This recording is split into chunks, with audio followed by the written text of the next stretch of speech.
right, welcome to Chapel, Fraser Valley. I know this is like a really zoomed in, and like I just fully have never done Chapel this zoomed into my face before. I only have a certain lens. My other camera's dead, so I'm borrowing the church's camera. And so this is what it is. You guys get all close and personal, all my blemishes and everything that's wrong with my face. You guys get to see that close up. But today, as we're wrapping up the year, probably have one more Chapel video left after this. And our theme, as you should all know, is reconnecting. Reconnecting to God, finding ways to connect because we went through a year of a pandemic, because we had the pandemic and last school year early. We've gone through connecting and trying to find ways to reconnect with God. And it made me think about kind of like, what did I do to connect with God, and what has been my story and my drive to connect with God. And I always talk about this, and as you see, my older brother I did a Chapel video with my older bro, but a lot of my life, I felt like my spirituality depended on my older brother. My connection with God depended on my older brother. Things I knew depended on my older brother. And it made me think of this story in the Bible.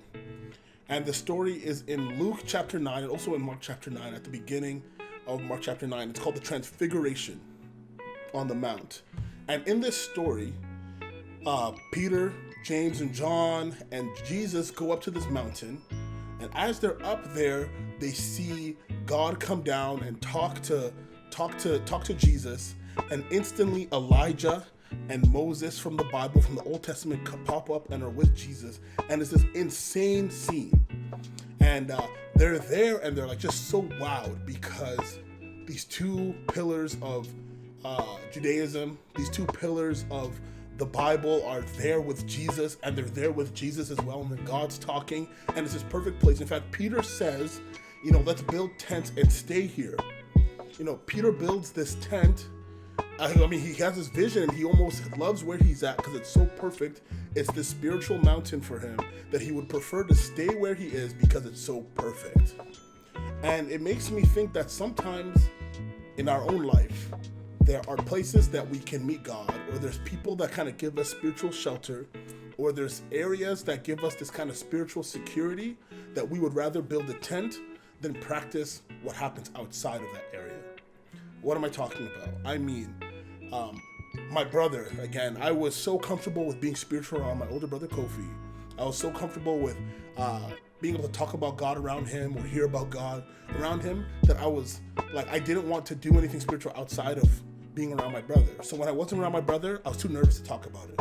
When I wasn't around my brother, I was too nervous to talk about God or to point people towards Jesus or do anything like that. But when I was around him, I was good. I think like we can build these habits, like at Fraser.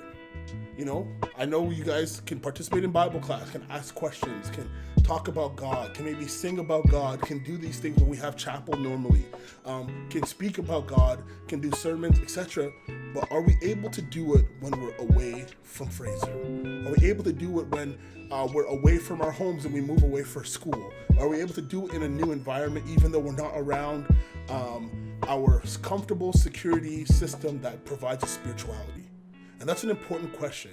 Like, are we able to continue spirituality beyond our safety area?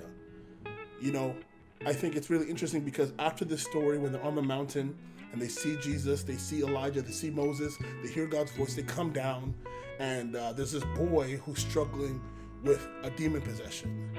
And the disciples could not help this boy. And it's almost crazy because just a second ago, they were talking about how spiritual they were, how good things were, but when they came down to real life, they couldn't do anything to help somebody. And God wants us to be able to be in spiritual places, to have spiritual experiences, but be able to stay connected with Him when we leave them. Like, your spirituality should not just be attached to Fraser Valley. Your spirituality does not need to just be attached to church on Sabbath or whenever you worship. Your spirituality needs to be an ongoing thing. You still need to make yourself available to be used by God all the time. And so sometimes we get nervous or sometimes we get scared, but we need to trust God at school, at church, but then everywhere else. We need to know that we have a relationship with God beyond the walls of our school and our church. God wants us to have a relationship with Him all the time. Sometimes there's things that happen to us and we feel like a spiritual high though. Maybe a good week of prayer, maybe a good time at camp, maybe a really good sermon at church, maybe Kid Zone's really dope, maybe something really happens that, good Bible class that you feel connected to God. That's good. But that's supposed to fuel you to keep looking for that spiritual moment, that spiritual connection with God everywhere you go.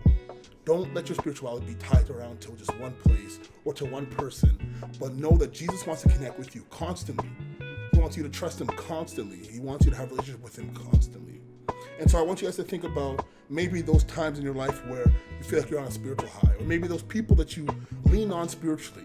And think about it, like what happens if you have to leave? What happens if that person moves? What happens if you're not close to that person anymore? What happens to your spirituality? Find ways to connect with God yourself. Let those moments of spiritual high still happen. Let those people guide you to connect with Jesus, but also know that your relationship with God is so much more, and God wants you directly. Thank you for hearing that, and I want you guys to reflect on the discussion questions in the description and think about ways that you can connect with Jesus yourself beyond that place, beyond that person, that pastor, that teacher, that leader, and know that God wants you. Stay blessed, everyone.